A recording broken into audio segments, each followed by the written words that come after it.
Welcome to the Tyler Werner Show, discussing all the latest in Philadelphia sports. I just felt comfortable, confident and comfortable. The 0-2 trip, swing and a miss, struck him out!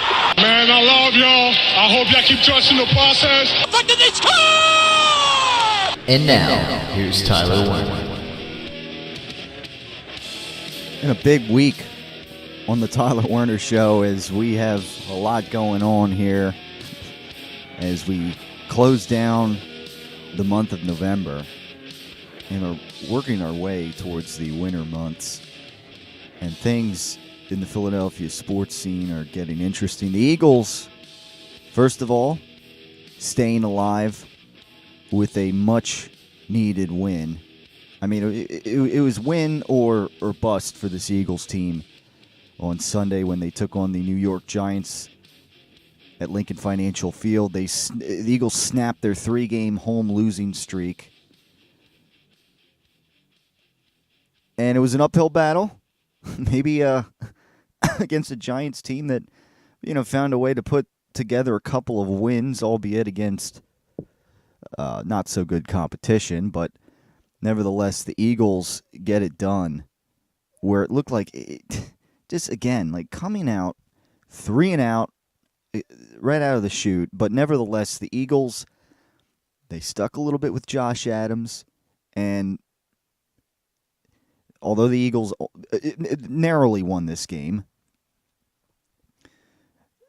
a couple positives you can take out of this, whether it be, hey, aside from just the Eagles still being alive in the playoff race, even though there's an outside chance. We'll go down. We'll take some time in the Tyler Werner Show, I think, to go down the remaining schedules, as the Cowboys are kind of in the driver's seat now at 6-5 as they defeat the Washington Redskins on Thanksgiving.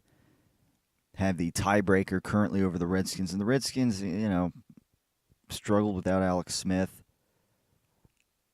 And, it's looking, that's who the Eagles have on the schedule. Monday Night Football coming up.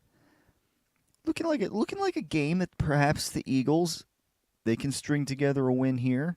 I mean, they kind of have to at this point, given that they have to take on the Rams and they have to take on the Texans, who are won 8 straight and are showing no signs of slowing down right now. So it's almost like the Eagles have, even if the Eagles win out in the rest of their division games, even if they sweep the Redskins and if they defeat the Cowboys down in Dallas, I mean, they got 2 tough games that look like losses on the schedule and ultimately an 8-8 finish. And you got to wonder, is that going to be enough to win the division at 8-8? I mean, it probably means a tiebreaker with the Cowboys like I said, we'll go down the schedule and try to break that down here on the Tyler Werner Show today. As it is, it's really the Eagle. I mean, the wild card race again. It's an uphill battle for the Eagles there too. A lot of teams hovering a little bit above 500 territory. You got the Vikings kind of in the driver's seat. The Panthers in the mix. They just lost to the Seahawks, so Seahawks have a tiebreaker. But I mean, like I just said, Carolina, they're a team that the Eagles lost to. Although Carolina's starting to struggle. And the Vikings, not only did the Eagles lose to them, they have that tie, which could definitely work in the Vikings' favor there. And like I said, I mean, the Redskins, Cowboys, both 6-5 teams. If one of them doesn't win the division, I mean, the other still might be in the wild card race. And that's pretty much what we're looking at here for the Eagles. I mean, there's, again, a lot of teams in this wild card race that have an advantage over the Eagles. So, is it win the division or bust to keep this Eagles season alive? Maybe. One of the keys to this win for the Eagles is, hey, For maybe the first time all season, this Eagles team got their running game going. How about that?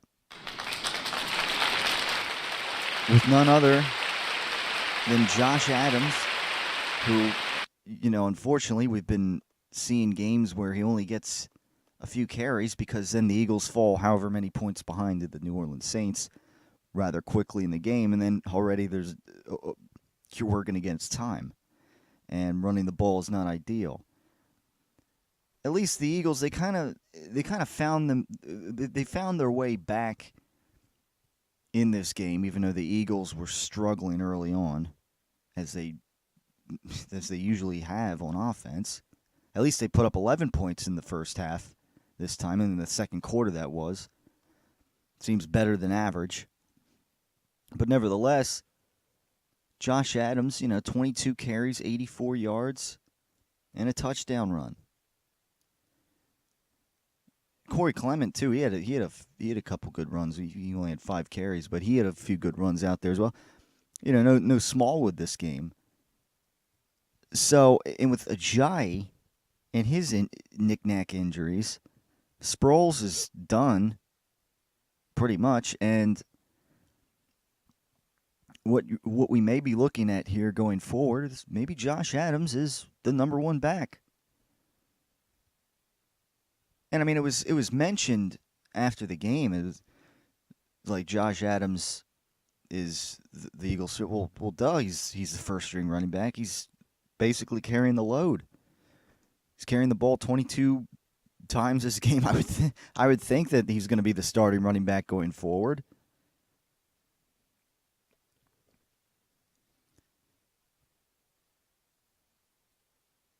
So,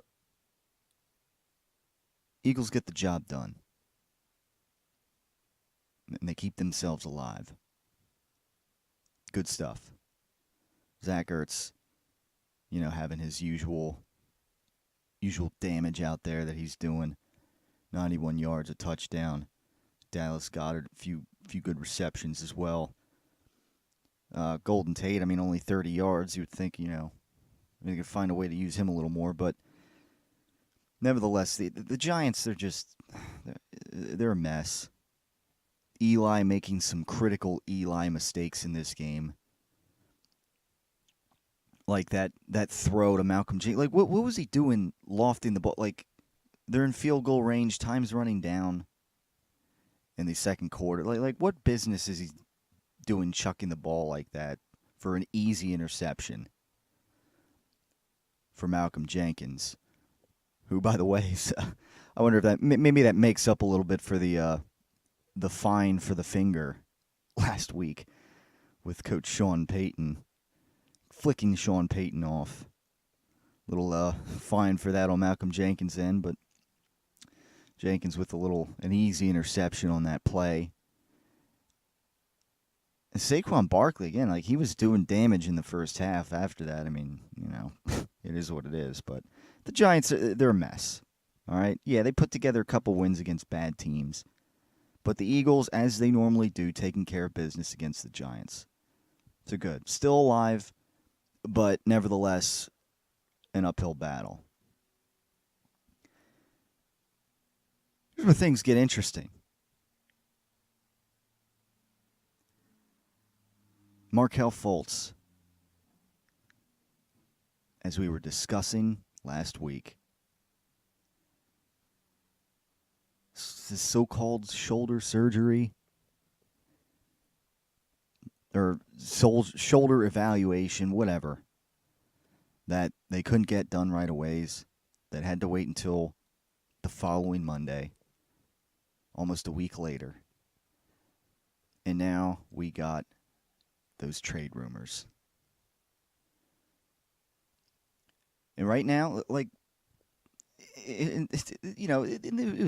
was funny because there were reports coming out last week, not necessarily confirmed, but reports that Markelle Fultz wanted a trade. He wanted to, change his scenery, a fresh start elsewhere. Hit him up! Move him out! And that was kind of my first instinct. And that's not to knock Markelle Fultz, but kind of agreeing with him. I mean, this Sixers team right now, I mean, they roll with Jimmy Butler on these game-winning buckets that he makes. You know, him, Embiid, and Simmons. And Markelle Fultz, it's like he's just kind of lost in the shuffle when he's out there, or even when he's just sitting on the bench. And right now, from a report, Keith Pompey of the Inquirer, the Sixers are interested in trading Markelle Fultz. And apparently there is a market for the former number 1 overall pick. However, the Sixers want him to be truthful in his regard to his shooting struggles. See, this is where it gets interesting. This is where it's almost like the investigation begins here. Like, no, but seriously, this is what via Keith Pompey said. Markelle Fultz's trade value has dwindled, but there is a market for him under a certain condition. He and his representatives need to be truthful, a league source says. So truthful about this whole injury situation. Or condition, whatever. In other words, potential 76ers trade partners don't want Fultz saying that his right shoulder and wrist are bothering him if he actually has a mental block that's hindering his shooting, the source said. And that's kind of what I've been saying. And that's where the plot thickened over the last week. Because it seemed like the day after this whole shoulder evaluation was going to take place, then there was a report coming out saying, oh, well, it's Markelle Fultz's wrist. He's been having his wrist has been bothering him, and that's been hindering his shooting. Okay. So while that is one issue that Fultz and his representatives will have to address in order for a trade to be done here, there are interested parties. Like Keith Pompey mentions, the Cavs were high on a Fultz trade before dealing Kyle Korver to the Utah Jazz on Wednesday for Alec Burks and 2 second-round draft picks. But the Phoenix Suns are now a favorite to land Fultz. And Pompey says that was the word coming out of Cleveland as the Cavaliers were interested in a chance at yada yada. The Phoenix Suns are among the teams with some level of interest, a source said. So, Philly maybe wants to get out of this situation, like I said. Maybe like a mutual parting of ways here. Maybe that's what's to expect. Now let's see. Jimmy Butler, team starting shooting guard, barring some disaster, ending into this season. The Sixers intend to re-sign Butler. Of course, why not? When he opts out of his deal in the offseason. Getting out of the Fultz deal ensures that Philly saves the $9.7 million guaranteed to Fultz for next season. So, like I said, mutual parting of ways here. For Fultz, yeah, it's like maybe he needs a fresh start somewhere, a new vibe. And for the Sixers, same thing. It's like this Fultz thing just hangs over here, and like I said, I was saying last season, well, get him out there, get experience. It wasn't happening. And, you know, meanwhile, you have Jason Tatum out there lighting it up for the Celtics in his rookie season. And you start to wonder, oh, the Sixers make the right move. And look, at the time, I can't blame... Look, I'm not going to blame the Sixers for making the move that they did, because pretty much we were all in favor I mean, in general, it was a well-received move by the Sixers in that draft to get Markelle Fultz and land him. And unfortunately, just with the shoulder injury and whatever else affecting his shot, this mental hindrance, I guess, that's been maybe that many of us speculate has been hampering Markelle Fultz's shot and whatever else, his play in general. Yeah. Now it's just, unfortunately for the Sixers, like maybe they just got to bite the bullet, start fresh. Well, have Markelle Fultz start fresh and make some kind of deal. Because the way things look here with Fultz, like it just doesn't look like he has a great future here, or much of a future, unfortunately. But you got to look at what you got here, what you're getting out of Fultz so far, and this whole thing with his agent setting up this whole shoulder evaluation thing, and then the wrist situation comes out. And meanwhile, myself, I'm sitting here, and maybe many other Sixers fans out there are just thinking it's some kind of mental block, really, is what it seems to be. I mean, if it was something urgent with the shoulder, why would they wait almost a week to get that looked at? I mean, come on. Like I was saying last week, to me it was one of these, like, Markelle, enjoy your Thanksgiving week. No basketball. Like, come on. What is this here? This is the NBA frickin' A.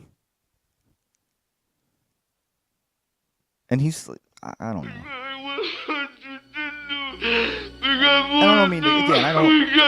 I don't mean to knock, Markelle Fultz, but it's just the reality. I mean, this is just this number one overall pick, and this is what it's yielding for the Sixers. And that's not to put a whole damper on the season, because again, it's kind of exciting here with what we're seeing now with Jimmy Butler and what he's contributing to this team. And although they might need one more guy to really put them over the edge, to put them over the Raptors or over the Celtics in the East. Butler is, hopefully a key piece of the puzzle for the next several years, it looks like. He's 29 now, hopefully several more good years at a high level of play out of him. So I don't know. We continue to monitor this. Again, it's been a bizarre situation, as many have called it, with Markelle Fultz and the 76ers. And also bizarre, we'll get into this after the first break, of course. Move through some topics here today on the Tyler Werner Show, because we got more than just Eagles staying alive. We have some cleaning house out of the Philadelphia Flyers organization. Hit him up! Move him out! Which began with general manager Ron Hextall in the beginning of the week. So we'll get into more of that. As, I feel like all I've really heard about the Flyers this year, anything significant, has been, gritty, crashing wedding proposals and just random stuff about that. Not much about the team really performing. All I seem to hear about is this new mascot that I'll be honest with you, from the jump, I just thought, what is this? I don't know. You're a disgrace to this sport! All right, it's the Tyler Werner Show. Let's take a break here, and we'll come back on the other side with more right here on this edition of the Tyler Werner Show. Stay tuned for more. Investigators are calling it the heist of the century.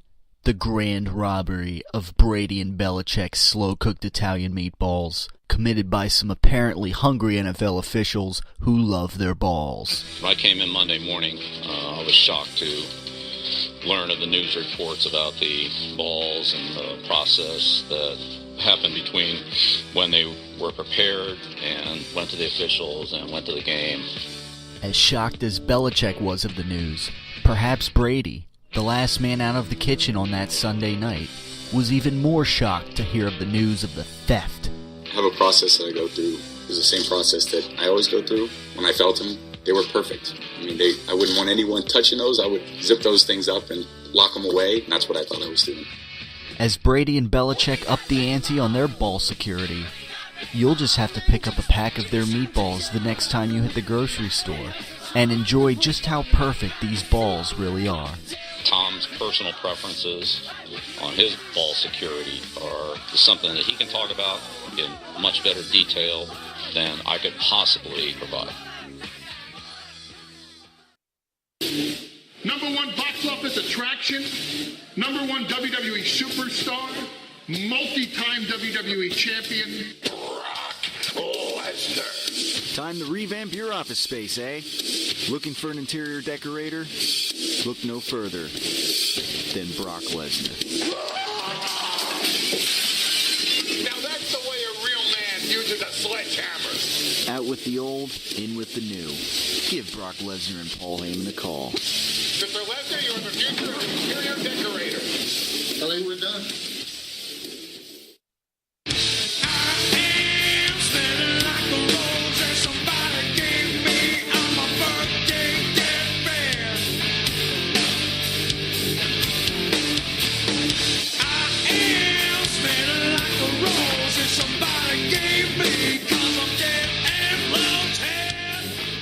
Okay, so here we are, just about to get into the month of December. It's like, where is time going? Another Thanksgiving has come and gone. And, roll out all the well, not that the Christmas stuff hasn't been getting rolled out since, like, before Halloween, but you know what I mean. We're really getting into the nitty-gritty here as we move into the Christmas season more officially, now that Thanksgiving is behind us in the rearview mirror. And as the Eagles season continues to, get interesting, the NFL season in general, there are a lot of interesting games, like, that really meant a lot in the scheme of playoff, possible playoff tiebreakers and whatnot, yada yada. As we move into the month of December now, following up on the heels of Thanksgiving, the Flyers, in case you haven't heard it, because what have you really heard that has been groundbreaking out of Flyer world for some time now? Starting with the firing of Ron Hextall as general manager. And see, this is... Chris Pryor, Gord Murphy were also fired, as we learned yesterday. But before we get to that, I'm just confused by. First of all, there's like this ex-Flyer pedigree thing that seems to be like a lot of these ex-Flyers. It's like it's a requirement that if they're going to be a general manager or whatever, they have to have been an ex-Flyer or a former Flyer. I don't know. It's, quote-unquote the Flyer way, which hasn't produced a Stanley Cup championship now in almost 43 years. Since the Flyers last hoisted the Stanley Cup. And I don't understand, like, first of all, like, Paul Holmgren, who is the president, was general manager. It's like, I don't know, it's weird, because he was general manager once upon a time. And I don't know. It's like he's the president. Now he's like that didn't work out. Flyers went in a different direction for general manager. And here Paul Holmgren is laying the hammer down, firing general manager Ron Hextall. And what makes less sense, and look, I mean, it continues to be like a revolving door with the Flyers as far as these quote-unquote great prospects that are going to advance this Flyers team into the upper echelon of the NHL, which, again, it's like I hear it every year, and I'm not seeing it. I mean, the Flyers this season, I mean, they've been they've been consistently inconsistent. You know, they win a game, they lose a game. They win 3 games, and they lose 3 games. You know, they just don't. And ticket sales have been dropping a little bit. And I don't know, reading some tickets on StubHub going for a few bucks.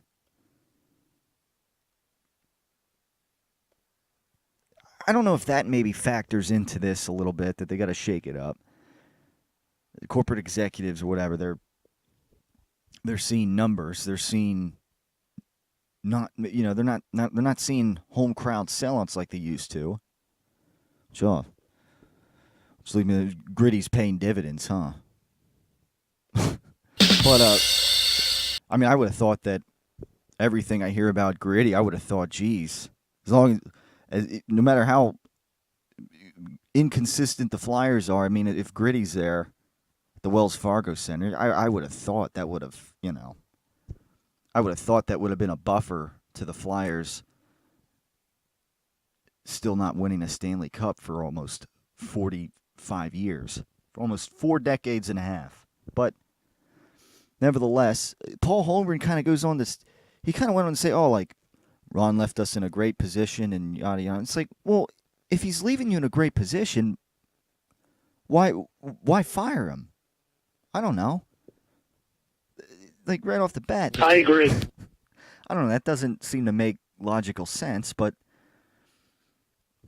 it is what it is. And I mean, I don't know what, I'm not sitting here saying like, oh, Ron Hextall did a great job, you shouldn't have fired him or whatever. I mean, it's just, again, this ex-Flyer thing just doesn't always add up. And if I were in charge, I would try to look more for a fresh perspective. And I stand by that firing of Peter Laviolette several years ago when they had their 0-3 start. I didn't agree with that at the time. I still don't agree with it. But that's just me. And then what happened? Well, an assistant coach, who of course was an ex-Flyer, was promoted, and that didn't really pan out too well. Now, the thing is, you would have thought, well, Hextall's gone. And some people have been saying about firing Hextall, the coach. Well, it hasn't happened yet. The firing of Ron Hextall was only the beginning of, I guess, this kind of cleaning house of the Philadelphia Flyers. So, assistant general manager Chris Pryor and assistant coach Gord Murphy were fired Wednesday morning. Pryor, after 20 years with the Flyers organization. And interesting, Paul Holmgren was the guy who elevated Pryor to the director of player personnel 5 years ago, but Hextall bumped him up to assistant general manager 2 years ago. So Pryor, he was like Hextall's right-hand man. Pryor's stance was basically, sources say that Pryor's stance was considered to be too close with Hextall, so you clip him too. So yeah, Pryor's been with the Flyers in the scouting department, well, originally, since 1999. It started that position for 7 years. Now, Holmgren, who told Hackstall, if there's anything I can do to help your job, help you do your job better, please feel free to come and talk to me about it. That was after firing Hextall. So, the decision to fire Murphy now was made in quote, close consultation with Hackstall Wednesday morning. Let's see. Hackstall goes on to say, in discussion between Paul and I, the decision was made based on what we felt was best for our group. On the back end, moving forward, I don't want to get into specific issues. It's about the entire group. So, there's been a lot of speculation that Hackstall was going to get the hook. If anybody was going to get the hook.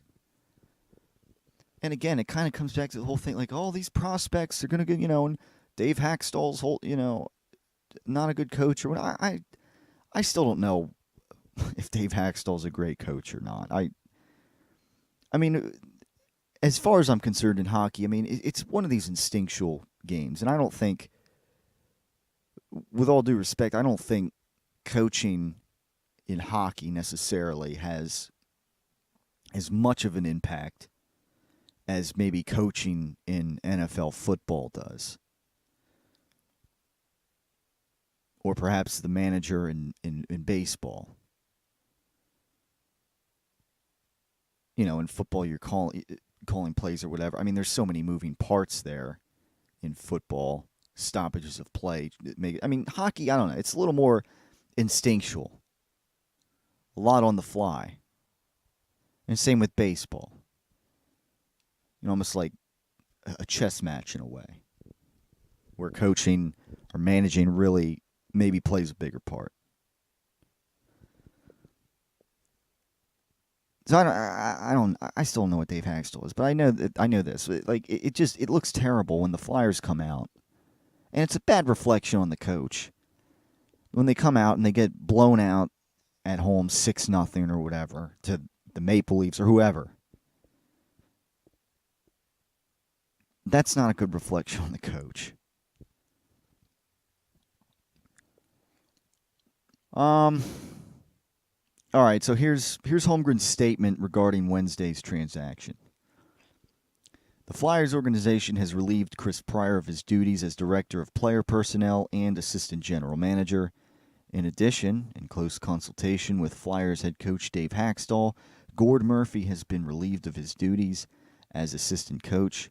I would like to thank Chris for his dedication to the franchise and contributions over the last 20 years.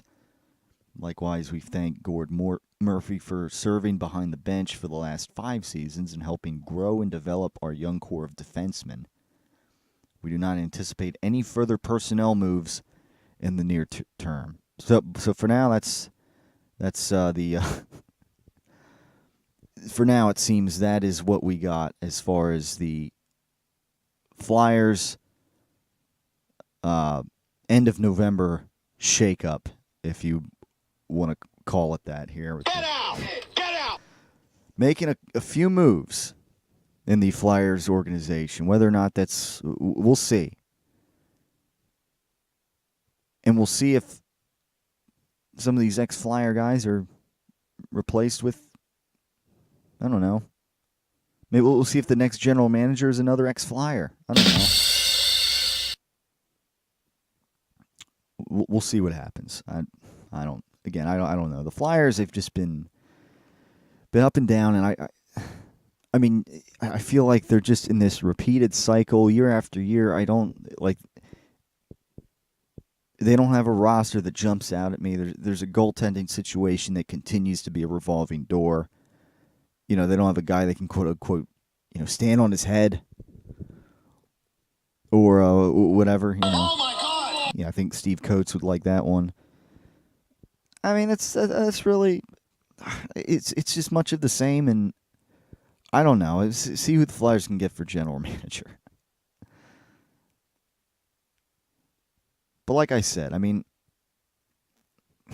hopefully they can get some more guys in here that have a fresh perspective. I don't know. That's all I can say. Because, say what you want about this former Flyer that played, that was really gritty and, an enforcer. But for the last several decades, there hasn't been a Stanley Cup brought here to Philadelphia. So that's really what I look at the end of the day. And I look at the ex-Flyers that have been running this organization, and it's what can you say? It hasn't been working. It hasn't been ultimately bringing in a Stanley Cup title.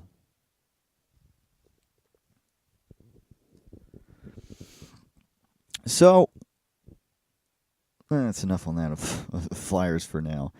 We got the Philadelphia Eagles, another big game. I mean, pretty much almost every game from here on out, but in particular these division games, are must-wins for the Philadelphia Eagles. And as I look, again, I mean, I kind of laid it out with the Eagles already, and the last few weeks I feel like I've been laying it out.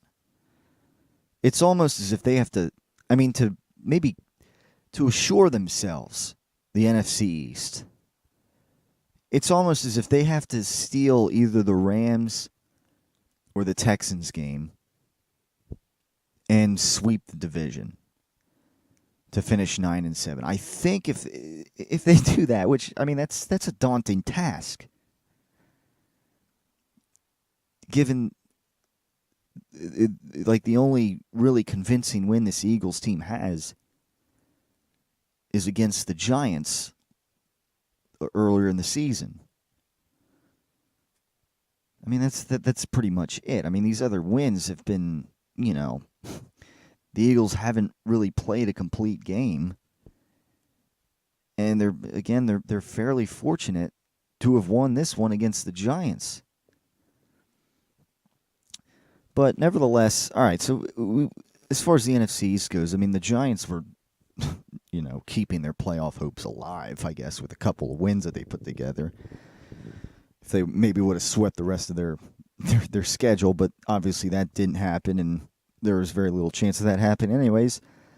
So now we look at how the Redskins and the Cowboys might finish and how it may factor with the Eagles. So obviously starting with the Redskins taking on the Eagles. All right, if the Eagles bounce back, they win this game, Redskins are 6-6. Eagles are also 6-6. Then the following week, the Redskins would host the Giants. Winnable for the Redskins. Redskins on the road at the Jaguars. That could go either way. Redskins on the road against the Titans. That could go either way. And then the Redskins host the Eagles' final game of the season. So, I mean, the Redskins, to be fair, they could finish 9-7 in spite of their predicament with Alex Smith out at quarterback, but they could finish 8-8 as well. It may very well come down to a division tiebreaker. Now, looking at the Cowboys, if I'm not mistaken, they have the road a little bit tougher coming down the stretch here. Starting with tonight on Thursday Night Football when they host the New Orleans Saints. How about that? Big game right there, right out of the chute. And then finally, well, not finally, we still got 4. Eagles visiting the Cowboys the following week. And then the Indianapolis Colts host the Cowboys the week after that. Colts have been playing rather well. Then they host the Buccaneers, and then they visit the Giants last game of the season. I can't see them losing 3 straight. Saints, Eagles, Cowboys. And I mean, who knows? They could. Saints haven't lost in a while. Maybe the Cowboys deliver an upset. I don't know. I'm not counting on it. And then final game of the year, Cowboys at the Giants. You never know. You never know with that. Giants playing a spoiler role at that point. We'll see. But it's not very easy for the Cowboys. Again, 9-7, 8-8. So if the Eagles take care of business, I mean, again, I'm seeing that the Redskins and the Cowboys could both finish 9-7, or one of them might finish 9-7. Either way, it seems like chances are good that one of them maybe finishes 9-7, which means the Eagles, they might, like I said, they might have to sweep the rest of their division games and steal one from either the Rams or the Houston Texans. Can it be done, ladies and gentlemen? Can it be done? No. Uh-oh. Andy Reid maybe doesn't think so. Come on, that's terrible! Doug Peterson not liking it. No, but in all seriousness, I think that's really what we're looking at. The Eagles might have to steal one, or else they might have to rely on a division tiebreaker at 8-8. If they win their division, I mean, hey, they got a 5-1 division record. But are they going to? Will they sweep the Redskins? And will they go down to Dallas and beat them? That's what has to be done here. And I'll tell you here on the Tyler Werner Show what has to be done coming up on the other side. We got to take a look back at what was a very interesting week. Again, like I said, Thanksgiving week in football. And on Thanksgiving itself, 3 pretty huge games for teams. A lot of games that really meant a lot in the NFL this past week. And coming up on the other side, we're going to go around the NFL and discuss all that before we close things out here on the Tyler Werner Show. So everybody stay tuned for more after this on this edition of the Tyler Werner Show. It's no big news flash that many people, you included, eat as a way to medicate themselves. You can choose to worry about it or not. You can choose to panic about your situation or not. It's clear what you must do in order to make important changes. 5 letters here. RELAX. Relax. We're going to be okay. In order for you ever to effectively figure out and map how to get to where you want to go, you have to first know exactly where you are starting. RELAX. Relax. You have to be willing to change what you're doing. You can change your behavior. Oh God, ease our suffering in this our moment of great despair. Are you and your family in a time of suffering? Or maybe you're suffering alone?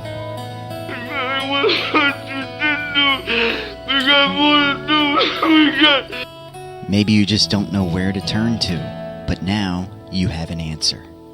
You give God some of you, and He'll give some of Himself.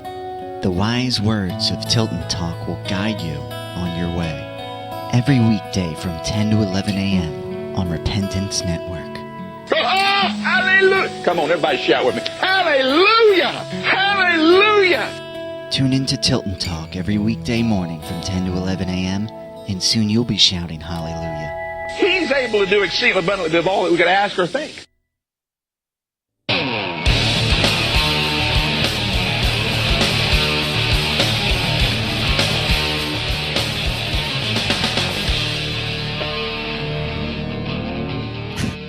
It's the Tyler Werner Show. We're back here, just about ready to close things out here in the time. As things get, the plot thickens with the Philadelphia Flyers and the Markelle Fultz saga that just, I guess, continues to grow more bizarre by the day. And as we move through the weeks here in the NFL season, again, a lot lot of big games that really meant something for almost each team, except for those that are, towards the bottom of their division or conference or whatever, just pretty much out of the playoff mix in general. A lot of big games that it is time to, that are time. I don't know. Am I using improper English here? I don't know if I am or not. That are very, very interesting to look at. And I can't speak right here. So we had a lot of interesting games here to look at in this past week. I was having a tough time myself putting together this 5, 4, 3, 2, 1 list. I mean, plenty of honorable mentions. I could, even outside of games that I had on here on the top 5 thoughts in the NFL this week. So we'll start with number 5. Begin with the Seattle Seahawks getting an important win over the Carolina Panthers, 30-27, coming down to the wire. Both teams are now 6-5 in the wild card picture. And again, that's an important tiebreaker, though, for the Seattle Seahawks. And as far as I'm concerned, I mean, the Panthers now, they've lost 3 straight. Panthers are beginning to struggle. I mean, they were 6-2 once upon a time. Kind of right there in the thick of things with the Saints, but now you look at the Saints, they're just, looks like, the Saints will just run away with this division. Seattle Seahawks, maybe they'll sneak back in as a wild card this year. We'll see. Number 4, perhaps a little more important, the Minnesota Vikings get a major win over the Green Bay Packers, 24-17. So now this puts the Minnesota Vikings in the lead in the wild card picture at 6-4-1. Again, that tiebreaker. Well, first of all, the Packers are now 4-6. The Packers are struggling. I mean, Aaron Rodgers, as good as he is and can be, it doesn't look like he can save this season anymore. 5 letters here. R-E-L-A. All right. Want me to relax? I don't know. But what I do know is it's not looking good for the Green Bay Packers this year. And, to my surprise, pretty much healthy Aaron Rodgers throughout the season here. And their struggles continue. Big win for the Vikings. As like I said, they're at the top of the wild card race. Number 3, the Dallas Cowboys. I got to hand it to them on Thanksgiving over the Washington Redskins, 31-23. This was a big game here for the Cowboys because, again, both teams are now 6-5. Cowboys kind of have the edge with the tiebreaker by default. And this also, to some extent might help the Cowboys in the wild card picture because, again, a 9-7 probably gets you in as a wild card, maybe. We'll see. Or maybe pending on tiebreakers, I don't know. But then again, 9-7, the Cowboys finish 9-7, they might win this division too. Maybe only to get bounced by one of the kingpins, like the Rams or the Saints in the NFC. But we'll wait for that when we get there. Oh, by the way, didn't Jason Garrett get an extension, as I mentioned, about getting bounced early in the playoffs if the Cowboys do mention. Yeah, enjoy more Jason Garrett. Number 2 thought around the NFL. The Houston Texans continue their roll. They are now 8-3 after they win their 8th straight game after starting 0-3 in the season. Division win over the Tennessee Titans, 34-17. Handled them pretty easily, wouldn't you say? Texans just continue to roll. And in a week when the Pittsburgh Steelers lost, a game that you would have thought they maybe would have won, that's a big game. Who knows? Texans, We'll see how it comes down the stretch here with the division leaders in the AFC. But the Texans continue this roll. They might have a bye in the first round of the playoffs. Texans continue to chug along here at 8-3.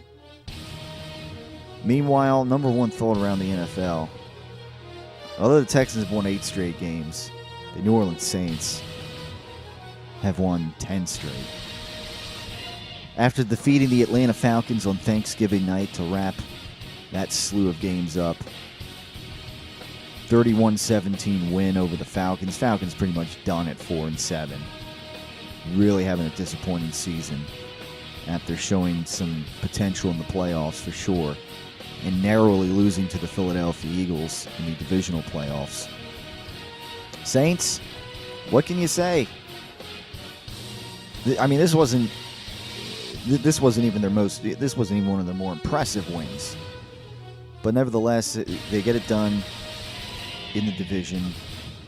They're 10-1, right there with the Rams, and of course the Saints did defeat the Rams. So right now, Saints have that home field advantage tiebreaker, if indeed those teams would finish with the same record. So there you go. Again, honorable mentions to some other games. I mean, the Ravens get a big win for the wild card picture. I mean, albeit against the Oakland Raiders. And then, yeah, you look at like the Steelers with a crucial loss. I mean, that hurts them. At least in the terms of maybe getting home field advantage and, in the standings. I mean, they're obviously leading their division, so they're in fine shape. But still, like losing a game, having a hiccup like that, it's not one you want to see if you're a Steelers fan. What else I mean, the Bears on Thanksgiving. Although the Lions aren't such a great team, I mean, Chase Daniel under center for the Bears in that Thanksgiving Day win. And the Bears get it done. They're rolling at 8-3. Looking like the third seed in the NFC, perhaps. Colts, they've won their 5th straight game after defeating the Titans 38-10. They handled the Titans. Titans, again, an inconsistent team. You just don't. I mean, they beat the Patriots. They destroyed the Patriots a couple of weeks ago, and then the last couple of weeks they've been handed some losses of their own that have been staggering. Let's see. Chargers had a big win this week, as they're in the wild card picture, but they're looking, they're looking pretty good at 8-3. Yeah, like I said, the Broncos upsetting the Steelers, perhaps. That's a big one. I'm sorry, the Colts defeated the Dolphins this week. The week before is when the Colts defeated the Titans. My bad. Colts defeating the Dolphins, which is kind of key in the wild card picture for the Colts. Maybe to get that last wild card spot in the AFC, depending on how things turn out down the stretch here. Patriots with a bounce-back win, coming out of their bye against the New York Jets. Even the Browns handing a division loss over in Cincinnati. Browns 4-6-1. How about that? Browns stringing together a definitely better season here than what we used to see out of the Cleveland Browns. Should we give them a round of applause?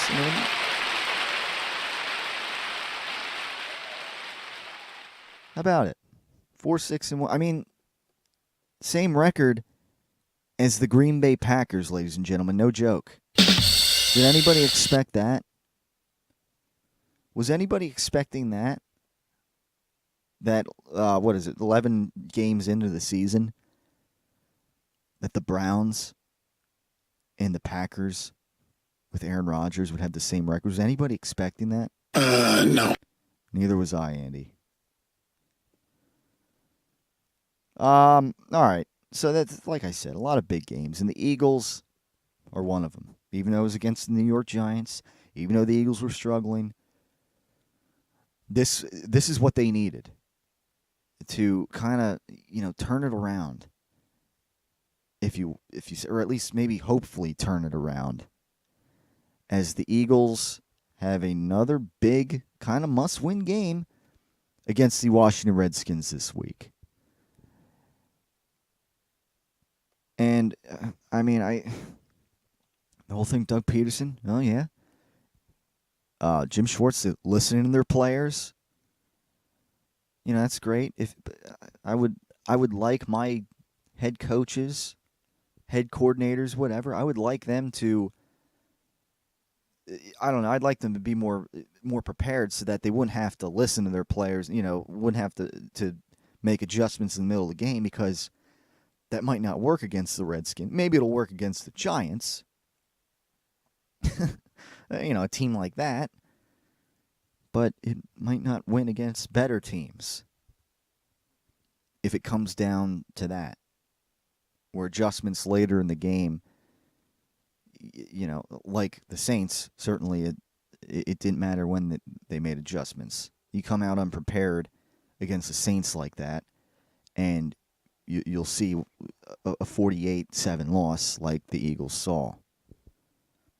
Maybe won't see as bad of a loss against some of these other teams, but you probably won't see the Eagles get it done if they come out sluggish in this game. They've got, let's face it, their secondary is banged up. Their defense, again, a lot of defensive play. Just whether it be age, their offensive line has been suspect. Let's see if they can rely on Josh Adams a little bit to kind of carry the load, run the ball well, pound the rock, whatever. Maybe get Golden Tate a little more involved in some big plays. Get some production out of him. Continue to rely on Zach Ertz, do his damage. Maybe get Nelson Aguilar, a couple deep routes, Alshon Jeffrey, reliable receivers. Jordan Matthews, kind of good, decent, reliable receivers. But hopefully the Eagles can, make some big plays in this game and get the job done against the Washington Redskins. Am I feeling, quote unquote, comfortable about this game? I just felt comfortable, confident and comfortable. I haven't really felt comfortable about any Eagles games this year, I feel like, with the way it's been. But I think the Eagles come out fairly prepared against the Redskins team that the Eagles should hopefully be able to take care of business against. Now that the Eagles, they got this win that they needed over the Giants to put the Saints catastrophe in the rearview mirror. Forget about that. And in spite of missing a lot of players going down, needing to make adjustments later in the game, the Eagles got the win that they needed to kind of maybe build off of and keep themselves alive and defeat the Washington Redskins this week. I hope I don't regret saying this, but I take the Philadelphia Eagles, and I'm going to hope that doesn't jinx them this week. And hopefully next time we're talking here on the Tyler Werner Show about another Eagles win over the Washington Redskins on Monday Night Football. We'll discuss here on the Tyler Werner Show next time. Everybody have a great rest of your week, and we'll talk to you next time on the Tyler Werner Show.